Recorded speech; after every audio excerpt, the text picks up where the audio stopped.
Regarding today's news, the average person is inundated with unnecessary junk.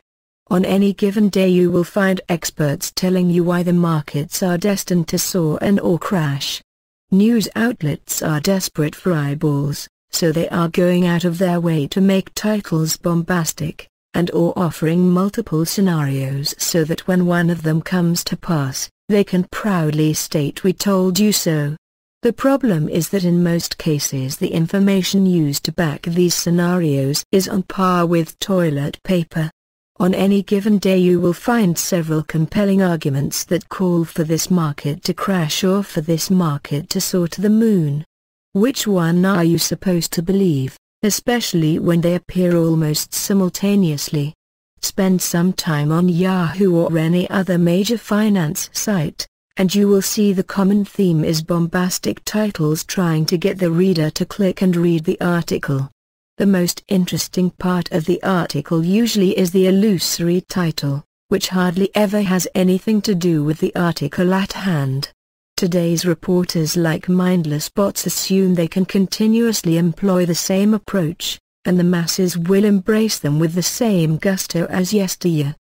Perhaps they are right, and then perhaps again there is a trend change taking place.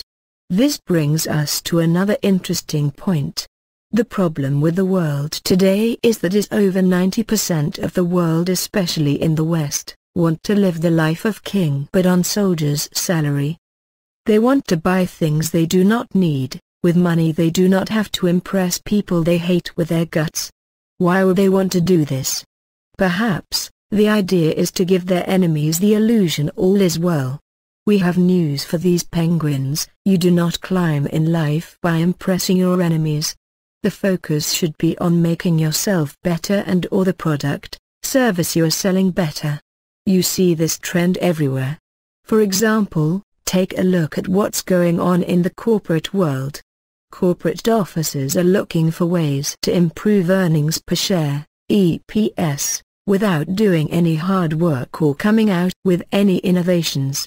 The trick: borrow money on the cheap and use it to buy back shares, thereby magically boost the EPS. We have always stated that for any con to work you need two elements: the conman and the person willing to be a victim. The share buyback scam continues because the public does not care what method is used to boost earnings as long as earnings look great. If shareholders cared, they would have made a noise long ago. If you look everywhere, you see this trend of doing nothing and wanting more gaining traction. When negative rates debut in the United States, it will be like manna from heaven for the corporate world. They will double down on their share buyback programs, providing even more fuel for this bull market.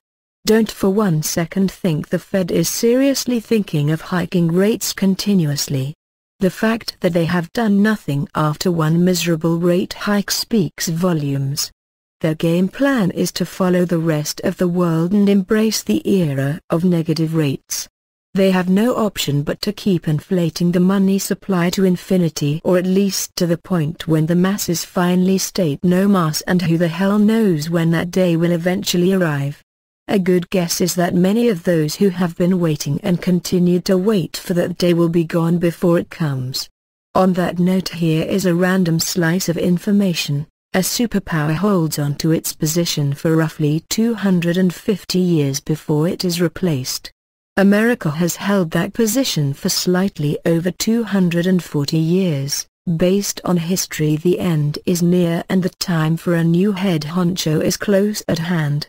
Conclusion: this stock market is supposed to crash and burn, and this is why it will not. It will crash one day, but that day is not upon us yet. The markets will most likely trade a lot higher than any of these naysayers could ever envision. The Fed is far stronger than few hundred loud mouths that claim to be experts but, in reality, know next to nothing. We are not endorsing the Fed, but the saying "do not fight the Fed" came into existence for a reason. Those who have fought the Fed since 2008 have been bankrupted several times over. What the central bankers are doing is nefarious, but they have taken things to the point of no return, and by sitting down there and complaining you are achieving nothing. The trend clearly indicates that the central bankers have no option but to inflate the money supply. Translations: markets will readjust to take this new supply of money into consideration. If central banks stopped supporting the markets, then the bull would drop dead in its tracks, and we would support the naysayers' outlook that calls for this market to crash and burn. However, there is no chance of that coming to pass, so unless you love to live in an illusory world, dreaming of a market crash is simply a waste of a good time. Don't fight the trend, for the trend is your friend while everything else is your foe. This video shows you why you should not listen to penguins or those who falsely claim to be experts, when in fact, they know next to nothing.